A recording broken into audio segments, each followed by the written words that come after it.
Sir आप कहीं अगर कहीं जॉब करना चाह रहे हैं तो उनकी रिक्वायरमेंट है कि आप ये मतलब नहीं कर सकते, तो उसके लिए ऐसी ऐसी जगह जॉब ना करो जहाँ तुम लोग एटलीस्ट कम से कम जो पर्दा है, हिजाब है, वो ना ले सको।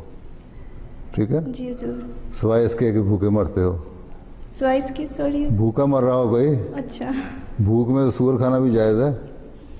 हैं? ठीक है। तो अदरवाइज़ यहाँ तो इतनी ज़्यादा सख्ती नहीं है। यूरोप में बाज़ मुल्कों में तो बहुत ज़्यादा सख्ती है। हैं? ठीक है? जी जरूर।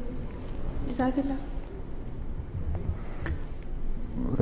और कम से कम हिजाब स्कार्फ ये है कि तुम्हारे बाल ढके हों और ये इतना हिस्सा ढका हो। ठीक है? और चेहरा नज़र आता है तो उसमें मेकअप ना हो। जी जरूर। ठीक है? और अगर मेकअप करना है तो फिर मुंह ढको। ठीक है?